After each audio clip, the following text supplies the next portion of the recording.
the victory of Eric Adams, which he ran as a centrist, and seems to be a part of the same machine that Ocasio-Cortez and others, including, getting rid of the IDC, they've helped defeat.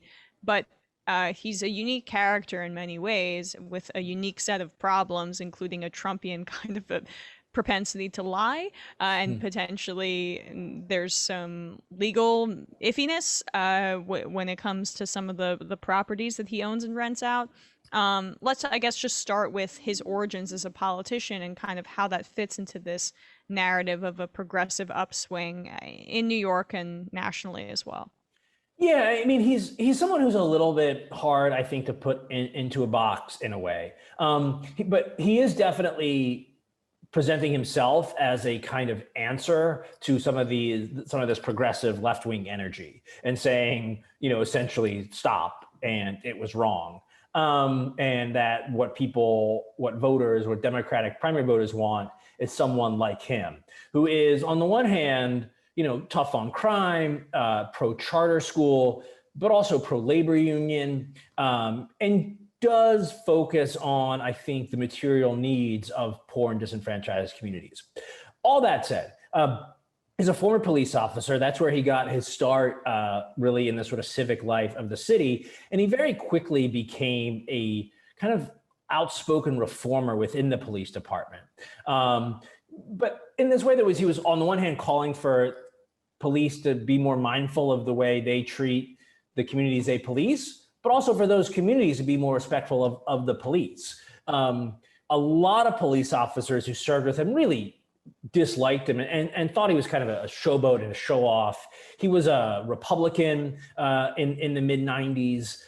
He was also a supporter of Louis Farrakhan. He flew to Indiana to accompany Mike Tyson when he was released from prison. Something that got him into trouble with the police department because it was seen as associating with a known felon, which is sort of against police department regulations. He ended up running for the state Senate as a Democrat. And during this time where, as you mentioned, some of the Democrats kind of like left the party and caucused with Republicans, he was never one of those. Although his protege, who replaced him in the state Senate, did join the Republicans. And I talked to people who sort of saw him as kind of having one foot in kind of both camps a lot of the time, where he was officially a Democrat, but at least seen as sort of friendly to the Republicans and to those breakaway Democrats. Well, he's also just been the subject of many controversies, including backing a friend of his in the state Senate who was accused of, I think, slashing his girlfriend or his significant other. He also, as I mentioned, currently, there's a question as to, one, if he even lives in New York, and the properties that he rents out in New York City. The income from that seems to be entirely unaccounted for. And he has made up a variety of lies about who he is or what he's done, or that seem to be lies. You can't verify them, but one about him being a valedictorian, that or he should have been valedictorian, but he wasn't. I mean, these sound silly, but when you add all of them up, it paints a picture of kind of a shadowy, not so truthful politician who is of the political machine that, as we say, the left in New York has made great gains in its fight against. Yeah, I mean, he's either had the most interesting life anyone has ever imagined, or there's some fudging going on, because he often, when he's in front of a microphone, will tell some story that will leave people just wonder, like, what are you talking about? Like, as you mentioned, he had the best grades in his police academy class, highest GPA, but they gave the valedictorian award to somebody else, which is just like, why would they do that? I mean, it just seems like a weird thing to happen. He said that he, as a police officer, he was off duty and he broke up an anti-Asian hate crime in the 90s. Which was, again, like something he just sort of brought up at a debate. He's talked about, providing airfare, bus fare for children who are caught up in sex trafficking. But he's never really talked about it until he was running for office when he did talk about it. And so it's kind of hard to know much about the bio of the guy. He did appear to not live in New York City by many accounts. He had a townhouse in the Bed-Stuy neighborhood of Brooklyn, which he had said that he rented out to such a, and got so much money from the rental income that he paid his son's way through college with that rental income. He never actually disclosed that income to the IRS. He said it was because he was doing repairs on the townhouse, but he never disclosed the repairs. He then also owned another apartment in another part of Brooklyn with a former partner, and he was using it as an official address for his campaign documents and other things up until last year. He said that he signed over the house, the apartment, to his former girlfriend in 2005, even though he was continuing to use it in 2020. And again, also never filed that with the IRS. So it's really hard to know.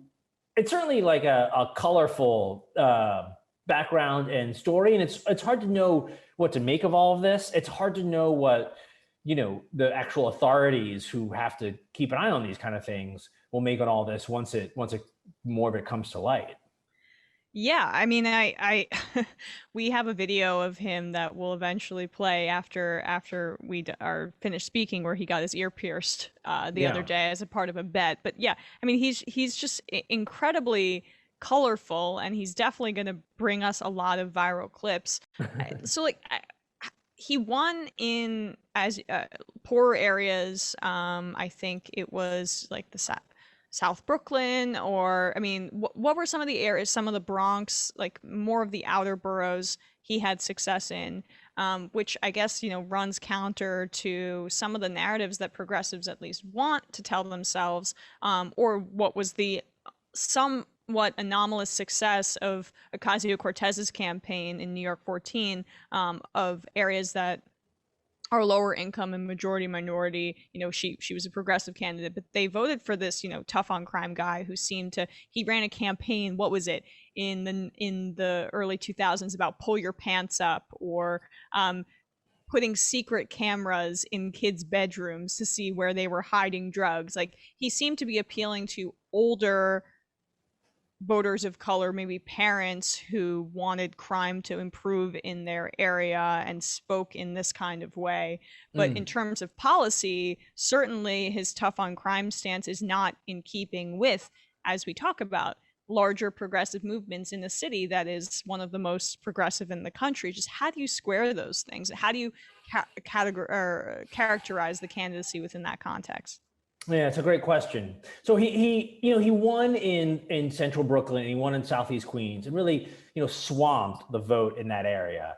I think in a lot of ways, I don't think we always appreciate this necessarily, but I think especially in these like urban political environments, like a mayor's race, I think identity concerns end up mattering almost as much as ideology. And that makes a lot of sense. Like, for poor and traditionally dispossessed communities, they are going to want someone that looks like them, someone that comes from those neighborhoods into high office. I mean, that's quite an achievement. And so, he was sort of the most prominent African-American candidate running, and he was able to get the vast majority of African-American support. But I don't know if like a more progressive Black candidate wouldn't have actually done better or just as well in those neighborhoods. He certainly made crime a big focus, and also, but also talked about police reform, and never sort of described those things as being really in competition with each other. And we'll have to see how that works. I mean, he's someone who's sort of spoken, on the one hand, he's kind of always is kind of a little bit all over the place, but he's someone who was suing to end stop and frisk, which is the police practice here that kind of faded out under the end of Mike Bloomberg's mayoralty. No, he but he was also forced to by the courts, but yeah. forced by the courts, yeah. But he also, he's also talked about like reinstituting it, and Adams has spoken favorably of it. He's talked about instituting this plainclothes anti-crime unit that was disbanded because they were involved in like too many kind of horrific incidents. So I think it's going to be hard to kind of square that circle, but he really did make crime a focus of his campaign. And, he was backed by some very like reactionary forces in the city, including the New York Post. He was spoken favorably of on multiple occasions by Fox News, by Tucker Carlson, by Rudy Giuliani. By Rudy Giuliani, right. And if you'll recall, there was these, there was this, every shooting is horrific, obviously. There's like a random shooting in Times Square a few months ago, and he held a press conference immediately afterwards, and then held another press conference like a few hours after that, which is kind of making crime the salient issue of the election.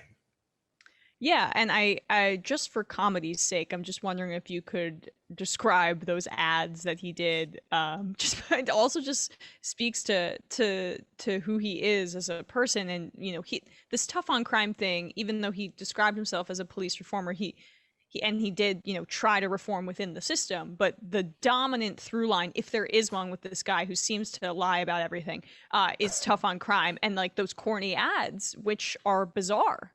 Are you talking about from earlier in his career? Yes. Yeah. So he started a Stop the SAG campaign when he was a state lawmaker, which was designed. It was like billboards in his district and I think all around the city, using obviously state money to get young men to pull their pants up.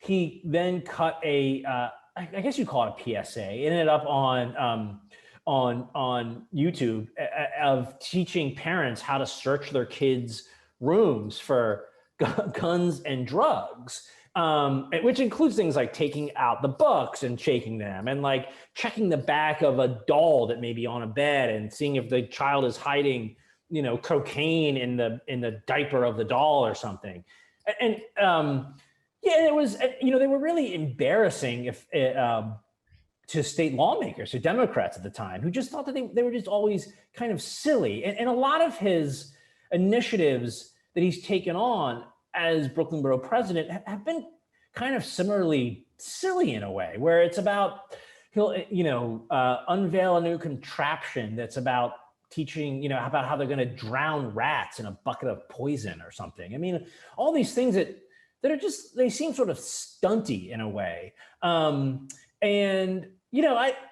It's hard to know when he is in a position of sort of real responsibility, what will happen with all that kind of thing. Because it's all very reactive, right? It's all very like something's in the news, I'm going to do a kind of like stunty thing to get into the news cycle, which is not really quite what the job of being mayor is. Yeah. And in my experience, honestly, that kind of performative attempts to get in the news, it doesn't portend well for lawmaking or leadership. Again, I think about Trump or Cuomo or whatever the case may be. I'm curious, I know this is not New York City anymore, but just in terms of New York State, India Walton, how you see her victory in the primary in Buffalo in this context. She's a socialist and proudly so, and she won her primary in Buffalo, and that was one of the many successes by New York DSA, which has been more successful than other DSA chapters throughout the country. Not saying that other DSA chapters haven't done good work, but I guess curious about how you'd characterize that victory. Yeah, I mean, I think that you have to sort of remember, one always has to remember that all of these races, like they take place in their own context, and you can then sort of overread them from what, and try to like extrapolate about them. But like Eric Adams was running against 7 other people, really, right? And so like he beat them. And Dear Walton was running against a longtime mayor of Buffalo, who had sort of, popularity had sunk. I think he had barely won re-election the last time, and they were able to kind of fill the vacuum there, DSA and other sort of left-leaning outfits, in a very low turnout primary context, and so she won. What that sort of means for like really anything beyond the context of that election, I think it can be a little hard to say. Right. And so, I mean, lastly, I think that's kind of the same analysis we can bring to so now I feel like I sound hypocritical. I do think Ocasio-Cortez's race was more indicative of a national movement than, Eric Adams, or even Walton's win, not taking away from that in terms of leftist power and what that meant. But I mean, how do we then say at the same time that Eric Adams is wrong to say that he's the new face of the Democratic Party, based on his very specific victory here in New York against, AOC endorsed Maya Wiley at the 11th hour. There was really no competent leftist candidate or organizing effort behind any of them when Scott Stringer, when those allegations, which have now been have fallen apart, they derailed his campaign significantly. And it's just odd. There was no infrastructure in the city to combat a guy like Adams. Yeah, I mean, right. Again, it's sort of like the specific context of the race. I mean, I think had Ocasio-Cortez run for mayor, I think she probably would have won, or she would have done very well. I think had Jumaane Williams, who's another left-leaning city politician, he's elected citywide, public advocate, I think he could have possibly run. I mean, Eric Adams, the day after the election, said, I'm the face of a new Democratic Party, or the new face of the Democratic Party, or he would like to be that, obviously. I mean, everybody sort of thinks their election heralds the dawn of a new age. I mean, in AOC's congressional run, it was like, first of all, she wasn't alone, and it was kind of surrounded by all of this other stuff happening that I think really you could make the case that it was. And in Adams's case, I mean, he was endorsed by almost every major labor union in the city. He was endorsed by a lot of elected officials, a lot of political clubs.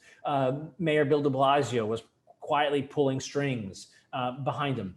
He raised a ton of money from real estate interests, and he won by a single point against a candidate, Kathryn Garcia, who had none of that, who had never run for office before, who had almost no campaign staff, who had no endorsements other than from newspaper editorial boards, very limited money, very inexperienced campaigner. Like, she was the city sanitation commissioner last year.